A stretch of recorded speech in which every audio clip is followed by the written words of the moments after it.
In today's video, I'm going to be talking about Crewel Embroidery.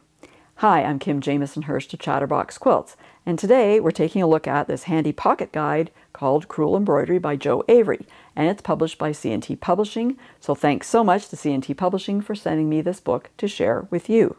Now, when you talk about Crewel Embroidery, it's C-R-E-W-E-L, not C-R-U-E-L, okay? Unless you stab yourself with the needle as you're stitching, I suppose. But this little pocket guide has 5 different samplers in it and a lot of different stitches. So it's a great little book to get you started in this hand technique. So Crewel Embroidery, I like to do hand embroidery. I don't do as much crewel embroidery, and I think of crewel embroidery as using hand embroidery stitches to fill in an area. Okay, whereas with hand embroidery, I tend to outline an area. It's not completely filled in. Okay, I can usually see the fabric underneath. So with crewel embroidery, it's more of a filling in all the places with your stitching. But like I said, you do use pretty much the same stitches as you do with what I call hand embroidery. All right, got that out of the way. Let's dive in. So you can see some examples here. You can see how much I filled in here just with some of the pictures at the front. And this is one of the projects in the book. And we start off, of course, with the materials you need and equipment. So, of course, you need fabric, you need thread, you need needles, you're going to need a hoop as well, and marking pencils and a few other basic tools that you probably already have in your studio. And then she talks about the patterns in the book. Now, the patterns are in the back of the book, but they have to be enlarged by 200%. So, which I never like having to enlarge patterns, but thank goodness C&T has put in a QR code that you can scan and you'll be able to print the patterns out at 100%. So I really like that. So once you've got your pattern, of course, you need to trace it. And not only is she using stitches in here, thread, embroidery thread, she's also using some wool felt as well for some appliques too, and she gets into that further into the book. But Joe also talks about how to put this into the hoop and how to get these set up properly for you to start your crewel embroidery. And speaking of starting, she talks about stitches to start and to end your embroidery. So are you going to put a knot in? Are you not going to put a knot in? She explains how she does that. And then she starts getting into some of the stitches. So we're going to learn some basic stitches like the back stitch, chain stitch, satin stitch, colonial knot. These are all ones that I use a lot when I'm doing hand embroidery, and as I mentioned before, you can certainly use those same stitches, and you do use those same stitches when you're doing crewel embroidery. So there's page after page after page of different stitches, and I mentioned that she uses some felt applique. She talks about that too and how to keep it in place and work with it in your project. So after she's gone through all the different stitches that you're going to be using in these projects, so it's a good stitch primer as well if you're just starting off in hand embroidery or crewel work, she talks about the first project, which is called Doodle Hoop. So this is an 8 by 8 inch project. The stitched area in it is actually 6 inches square. So it's not a huge project, so that's good too, because I think when you're learning something, it's always good to start with something small, smallish, because, you know, you don't want to take weeks and weeks and weeks to complete it.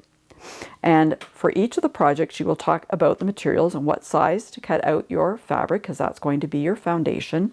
And then she talks about the different thread she uses. Now, she uses Aurifil 12 weight thread, and she gives you the specific color and number for those threads if you want to get the exact one she's using. Of course, you can always switch out colors and different threads too. She also talks about the different stitches you use, and she tells you what page the instructions for that stitch are located. So we are using in this particular one a chain stitch, a satin stitch, colonial knot, and other ones. So she'll tell you here which stitch. So for example, 2E, 2 is a satin stitch. E refers to the color, so that's a raspberry red, number 8402 if you're using the Aurifil 12 weight thread. So there's your stitch guide. You can follow along to fill in all the different areas. And here's a close-up of it so you can see the different textures. So you can see all the different types of stitches she's using there, and it creates this really interesting texture on our project. So not only do you have the different colors, but you've got different stitches. So that really helps to create that interest. This one is called Bubbles, the Bubbles hoop. It's 7 by 7 in the hoop size for it. And she is using some felt applique in this particular project, and you'll see those shapes at the back of the book as well, so you can cut out the wool felt. Again, we tell you about different materials you need, the different stitches, and the specific thread she's used for that project. I like how she has these close-ups of the texture so you can see what is being created when you stitch. And then again, your stitch guide here. There's a little honeycomb hoop. I think this is really cute. I have a little bee over there. But what I like about these is how she's got all these different little sections which contain these particular stitches. So, you know, you can get some good practice in because you're doing that stitch over and over and over again in one specific part of the design. Good way to learn it, good way to practice it. Here's a beautiful mandala hoop here. And you notice that she's not just using white fabric in the background, right? She's using different colored fabric, which is also adds interest to the project. Again, another close-up of it, and you've got your stitch guide here. I love this little clamshell pillow. I thought that was really cute. Clamshells are really fun to work with. And again, you've got these close-ups so you can see the different stitches in them. Notice how she's got the contrasting between the stitches. So you have the little seed stitches here, then you've got this little flower stitch. I'm not sure what she calls that one exactly, but there's a different look to them, right? Different size, scale is different, the look of the stitch is different. You might have a round stitch and then go to more of a straight stitch.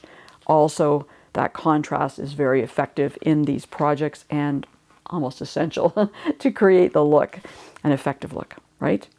And then here you can see at the back of the book, you've got these different projects, but they do have to be enlarged, or she has on each of them here the URL where you can find that particular project already at 100%. There's your applique shapes for that wool felt. All right, so if you're interested in trying some Crewel embroidery, this book is great because it's got all, well, not all, it's got a lot, that's what I meant to say, a lot of different stitches, all the basic stitches you'll need for a lot of different projects, really. Great designs, fun designs, a variety of them. You can print them out at 100%, which I really like. And it's a great way to learn new stitches and practice them as well. So you become more proficient at them and you can use them in future projects. So if you're interested in getting your own copy of Crewel Embroidery by Jo Avery, check up above or in the description below because I'll have a link for you to do so. Now, if you're wondering what else you can make with these basic embroidery stitches, don't worry, I got you covered. Check out this video that has all the information that you'll need. And for more helpful quilting information, be sure to go to my website at www.chatterboxquilts.com.